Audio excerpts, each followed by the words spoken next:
গত ব্লগটা যেখান থেকে শেষ করেছিলাম তারপর এই ব্লগটা আবার ওখান থেকেই শুরু করেছি। তো দেখতে পেয়েছিলাম মামি স্নান করে এলো, তারপর আমি ভিডিওটা শেষ করলাম। তো এখন এই যে সন্ধ্যের পরে আমি চা বসিয়েছি, আর চোখ মুখের অবস্থা দেখো এই যে এরকম, অনেকটা রাস্তা বাইকে করে এসেছি তো হাওয়া ধুলোতে এরকম হয়ে গেছে। তো চা বানিয়ে এখন সবাই চা খেয়ে নেব। মামি না করেছিল আমাকে চা বানাতে, তাও ভাবলাম যে না আমি বানাই, ইচ্ছে হয়েছে তোমার জন্য চা বানাবো। মামি বললো আসলে তো সবাই তাও করলাম। তো যাই হোক, এখন চা খেয়ে তারপর চলে এসেছি বড় মামির ঘরে। আর এই যে দেখো আমার সামনে এটা, ও ছোট 13 বছর বয়স। তো এই যে সমুদ্রকে ব্রেড অমলেট বানিয়ে ভাতে ভরি ঢাকনার মধ্যে দিয়ে দিয়েছে। সমুদ্র কিছু খুঁজে পাইনি। তো সমুদ্রকে নিয়ে ওরা সবাই খুব মজা করছে। এটা হচ্ছে তারপরের দিন সকালবেলা, মানে আমি যেদিন এসেছি সন্ধ্যাবেলা তারপরের দিন। তো আমাদের এখানে সব জায়গাতে শুধু আনারস বাগান আর চা বাগান। তো দেখো আমার মামাবাড়ির আশেপাশে কত আনারস গাছ। তো সমুদ্রের পাপা আর আমি হাত মুখ ধুয়ে তারপরে এই যে রোদের মধ্যে এসে দাঁড়িয়ে আছি। তো মামির হাতে হাতে একটু একটু কাজও করেছি। আমার দেশের মাটি তোমার পরে মাথা না। আজকে যেহেতু এই বাড়িতে প্রথম সকাল, তো সমুদ্রের পাপা আমাকে দেখে গান করছে, ও আমার দেশের মাটি তোমার পরে ঠেকাই মাথা। গানটা সত্যি আমার জন্য কতটা, মানে সত্যি কি বলবো। আর আজকে 10টা বছর পরে আমি এখানে পা রেখেছি। এই বাড়িতেই আমার জন্ম, এটা আমার জন্মভূমি। কিন্তু আমি আমার ভাগ্যের দোষ বলবো না তো কি বলবো জানি না, আমি এখান থেকে চলে গেছিলাম শুধুমাত্র ভালোবেসে সমুদ্রের পাপার হাত ধরেছিলাম বলে। অনেকটা বছর আমাকে দূরে থাকতে হয়েছে, আমি এখনও বাপের বাড়িতে যাই না। তো আমার বাবা আসে আমার সঙ্গে দেখা করতে, ভাইরা আসে আমাকে যেতে বলে, কিন্তু আমার ভেতরে একটা অভিমান জমা হয়েছে যে আমি আর যাব না বাপের বাড়িতে। কারণ অনেক দিন ওরা আমাকে দূরে রেখেছে, তো সেই সময়গুলো আমার জীবন থেকে চলে গেছে, যেই সময়গুলো আর আসবে না। তো আর নাই বা গেলাম ওখানে। তো মামা দিদা অনেক জোর করে আমাকে এখানে এনেছে। সমুদ্রের পাপা কিন্তু অনেক আগে থেকেই আসে, শুধু আমিই আসতাম না। তো যাই হোক, মামা বাড়িতে এসেছি, মামা বাড়ি পর্যন্তই থাকবে, বাপের বাড়িতে যাওয়ার ইচ্ছে আর আমার নেই। যেহেতু মা নেই, মা যদি থাকতো তাহলে এতগুলো দিন আমাকে দূরে থাকতে হতো না।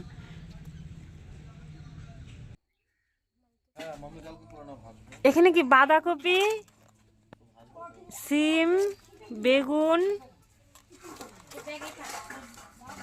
বাঁধাকপি, সিম আর বেগুন তিনটাই ব্যাগেই থাকবো মামি।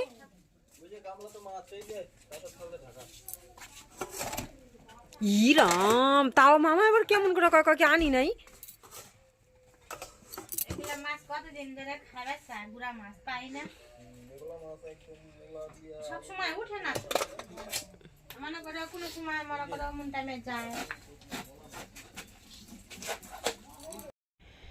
বাজারে যাওয়ার সময় মামাকে বলেছিলাম ছোট মাছ আনতে না। তো সমুদ্রের পাপা যেহেতু ভালোবাসে, সবাই ভালোবাসে, তো সেজন্য মামা খুঁজে খুঁজে ছোট মাছই নিয়ে এসছে। তো বাড়ি আসার পর জিজ্ঞেস করেছিলাম মাছ এনেছে কিনা, তো বলেছে না না মাছ আনিনি। তো এখন আমি ঢাকনা উল্টে দেখি যে ছোট মাছ এনে রেখে দিয়েছে। ছোটো মাছ আনতে না করেছিলাম এই কারণেই, কাটা ধোয়ার মধ্যে অনেকটা সময় লেগে যায়। তো এসছি একটু এদিকে ওইদিকে ঘুরতে যাব। তো মামিকে বলেছি সবসময় শুধু সহজ সহজ রান্নাগুলো করবে, অত কঠিন কিছু রান্না করার দরকার নেই। এসেছি ঘুরবো ফিরবো এটাই অনেক। তো মামা আবার রুটি তরকারি এনেছে দোকান থেকে। তো গতকালকে আমি মিষ্টি এনেছিলাম, সেটা দিয়েই এখন সকালবেলা সবাই খেয়ে নিচ্ছি। এমনিতে তো চা খাওয়া হয়েছে, তো ওগুলো খেয়ে দিয়ে তারপরে কাজে লাগতে হবে। যেহেতু ছোটো মাছ এনেছে, কাটতে তো অনেকটা সময় লাগবে। তো চলো ভিডিওটা দেখতে থাকো সারাদিনের।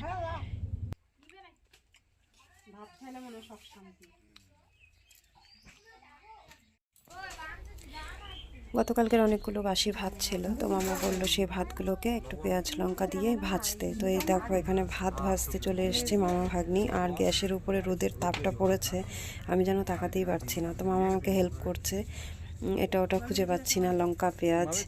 তো সমুদ্রের পাপা বাইরে থেকে আবার ক্যামেরা ধরে আছে। মামি তো ওইদিকে রান্নাঘরে রান্না করতে ব্যস্ত। তো আমি এদিকে ভাবলাম তাহলে ভাতগুলো ভেজে দিই, সবাই শেষ হয়ে যাবে। আর যদি না ভেজে দিই তাহলে কেউ খাবে না। ঠান্ডা ভাত এই ঠান্ডার দিনে খেতে কিন্তু ভালো লাগে না।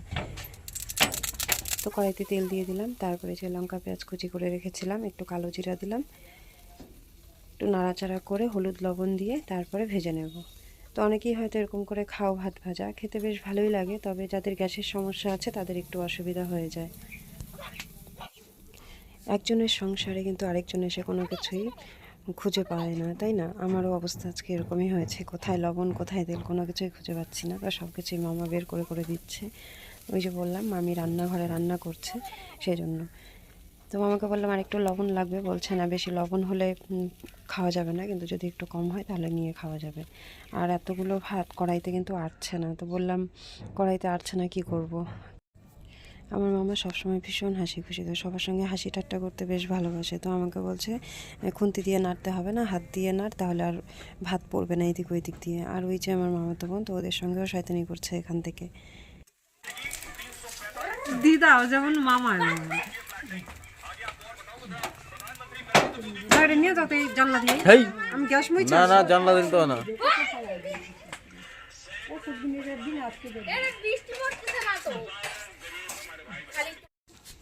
ভাত ভেজে তারপরে এই যে এই ঘরে নিয়ে আসলাম, আর গরম গরম থালার মধ্যে বেড়ে দিচ্ছি। এখন সবাই একটু একটু খেয়ে নেবে, আর বাচ্চাগুলোকে গরম ভাত দেওয়া হবে। তো এই যে দেখো মামাকে দিয়ে দিলাম, মামা এখন থালা নিয়ে বাইরে চলে গেল। আর এটা মনে হয় সমুদ্রের পাপার জন্য। তো সমুদ্রের পাপাও থালা নিয়ে বাইরে বসবে রোদের মধ্যে। আর আমি ওদেরকে খেতে দিয়ে তারপরে এই যে ছোটো মাছগুলো কাটতে বসেছি। তো মামি আমার মাছ কাটা দেখে বলল আজকে সারাদিন লেগে যাবে মাছ কাটতে। তো আমাকে বললো এরকম এরকম করে কাটতে, তো তারপর একটু তাড়াতাড়ি হলো। ছোটো মাছ কাটতে আমার ভীষণই সময় লেগে যায়। আর বেগুনগুলোকে দেখো কত সুন্দর বেগুন এনেছে। গ্রামেগঞ্জে কিন্তু এই একটা সুবিধা, বেশ টাটকা টাটকা শাকসবজি পাওয়া যায়। বেগুন, সিম, ফুলকপি, বাঁধাকপি, অনেক সবজি এনেছে আজকে। তো আমাদের ওইদিকেও পাওয়া যায়, হাট থেকে আনতে হয়।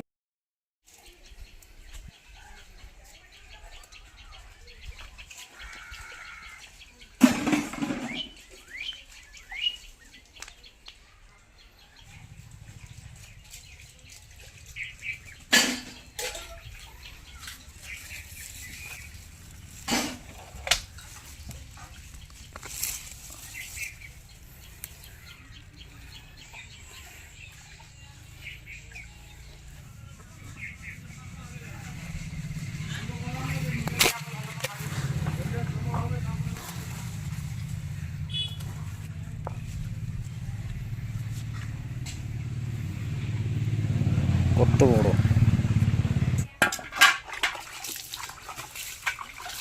কোথায় বুনছে আমি জানি না, আমি তো এখনই দেখলাম বিনার খেতে। আমার চ্যানেলে কেউ আমার নাম জানে না, মামা আজকে কয়ে দিল। এটা বিনার খেতের সবজি, এটা বিনা বেগুন আলু মূলো সব চাষ করে, কাঁচা লঙ্কা। এটা আমার তো মাছ টাছ কেটে ধুয়ে এসে তারপরে আমি এখন ওই যে ভাইকে আর সমুদ্রকে ভাত খাইয়ে দিচ্ছি। তো ভাই তো নিজে হাতেই খাচ্ছে, কিন্তু সমুদ্র নিজে হাতে খাবে না, ঝামেলা করছিল, তো ওকে খাইয়ে দিচ্ছি। তারপরে স্নান টান করবো, আর মামি রান্না শেষ হয়ে গেছে, স্নান করে তারপরে আমরা সবাই খেতে বসবো। এসছি ঠিকই, কিন্তু কোথাও একদম সেরকমভাবে বেরোতে পারি না, বাচ্চা কাচ্চা নিয়ে সারাদিন হই হুল্লোড় করতে করতেই দিন কেটে যায়। তো আজকে ভাবছি যে যে করেই হোক একটু বেরোবো, বোনের বাড়িতে যাওয়ার আছে, দেখি কত দূর কী করতে পারি। আর ছোট দিন না, এখন দেখতে দেখতেই সন্ধে হয়ে যায়। তো এই যে দেখো মূলো দিয়ে মুসুর ডাল রান্না করা হয়েছে, আর ছোটো মাছের চচ্চড়ি, আর ফ্রিজে রুই মাছ ভাজা ছিল, সেটা আজকে আবার একটু ভেজে দিল মামি, তো বলল বাচ্চাদেরকে খাইয়ে দিতে। সমুদ্র আর আমার ভাই দুটো খেয়েছে, আর এই যে কয়েকটা ছিল, এখন মামাকে আর সমুদ্রের পাপাকে খেতে দিয়ে দিয়েছি। ওদের খাওয়া হয়ে গেলে তারপর আমি আর মামি খাবো, দিদারও খাওয়া হয়ে গেছে। খাওয়া দাওয়া শেষ করে তারপর এই যে সন্ধ্যাবেলা রেডি হয়ে নিয়েছি।